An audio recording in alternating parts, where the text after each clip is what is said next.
Hello viewers, welcome back to our channel basic to advance. Viewers, अगर आपको हमारी videos पसंद आ रही है तो हमारे चैनल को लाइक, शेयर और सब्सक्राइब कीजिए, हमारे चैनल को सपोर्ट कीजिए। व्यूवर्स, आज हम आईकेएस के न्यू टॉपिक के साथ आए हैं जो है मेडिसिन आयुर्वेदा। सबसे पहले हम इंट्रोडक्शन देखते हैं।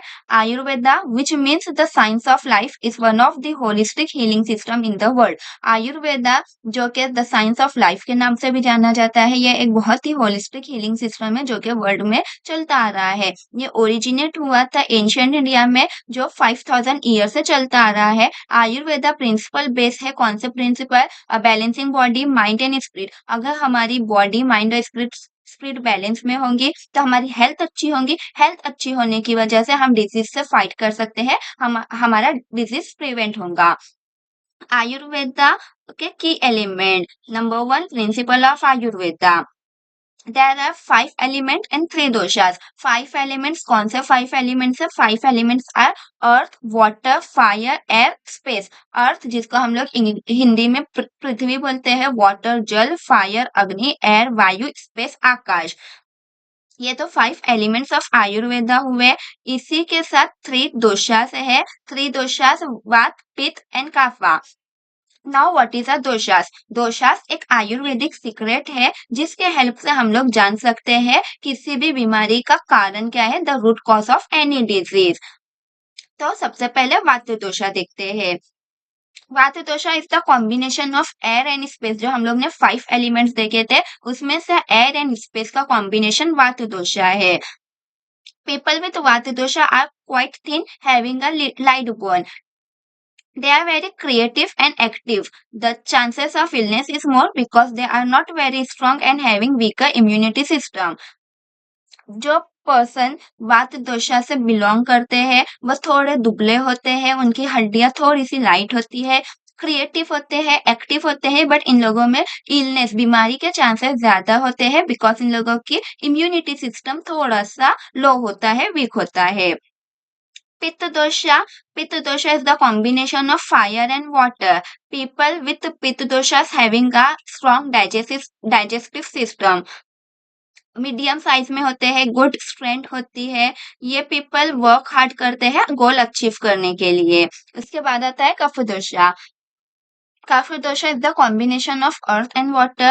The person belongs with cough doshas are having healthy skin. They are physically strongest and having a good memory. Now, what is a prakriti? Since we all are different, we all having different body function.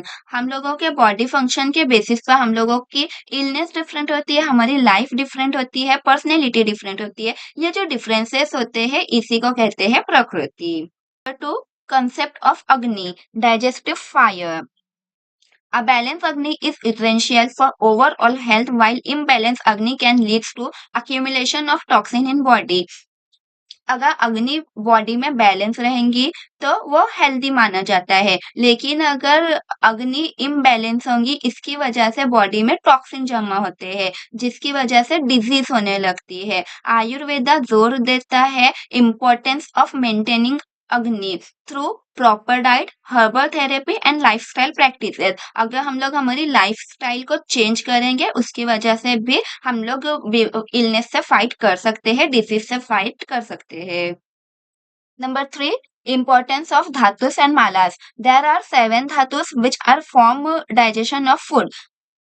7 धातुस are रासा रक्त, अष्टि Mama's, मेदा शुक्र। रासा plasma, रक्त blood, अष्टि bone, Mama's muscle, मेदा fat, शुक्र reproductive fluid.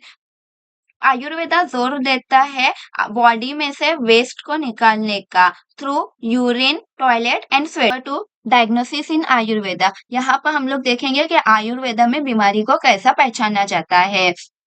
यहाँ पर 3 methods दिए हुए हैं। Number 1, pulse diagnosis. Pulse diagnosis is also known as नदी परीक्षा, जो हाथों की नब्स होती है। नब्स को देखकर वैद्य पहचानता है कि बीमारी क्या है, जो कि पल्स डायग्नोसिस में आएगा। नंबर 2, टंग एग्जामिनेशन, जीवा परीक्षा। जीवा परीक्षा टंग के कलर को देखकर पहचाना जाता है कौन सी बीमारी है। फॉर एग्जाम्पल अगर पिंक टंग है तो वो हेल्दी माना जाता है। इसके अलावा अगर टंग का कलर चेंज हो रहा है तो वो वैद्य टंग के कलर से पहचानता है कि कौन सा दोषिक इम्बैलेंस है। नंबर 3 ऑब्जर्वेशन दर्शना। It include physical appearance and behaviour to know doshic imbalance and overall health status.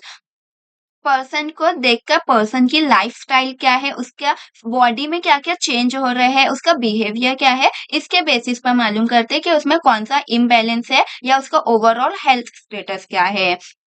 बीमारी तो डायग्नोस कर ली है, इसके बाद अब ट्रीटमेंट भी चाहिए, तो नंबर 3 ट्रीटमेंट।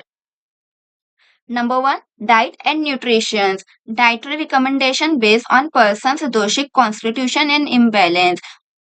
जो भी डाइट प्रोवाइड की जाएँगी, वो पर्सन के दोषिक पर डिपेंड होंगी like vata, pitta and कफा।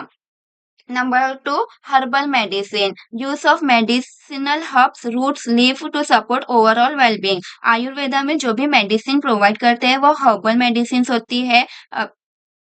Number 3 detoxification. Cleansing therapy to eliminate toxin and restore doshic imbalance. It includes therapies like oil massage, vomiting, enema, etc. Number 4 lifestyle modification. अगर हम लोग हमारी लाइफस्टाइल को चेंज करेंगे तो हम लोग मोर देन 50% डिजीज को ऐसे ही खत्म कर सकते हैं। इसमें क्या-क्या आता है? Daily routine, sleep pattern, exercise and stress management technique. Sleep management proper होना चाहिए। हम लोगों को 8 टू 10 हार्स की नींद की रिक्वायरमेंट होती है। अगर हम वो प्रॉपर ले रहे हैं, एक्सरसाइज कर रहे हैं, स्ट्रेस हमारा लेवल में है, हम लोग टेंशन ज़्यादा नहीं ले रहे हैं।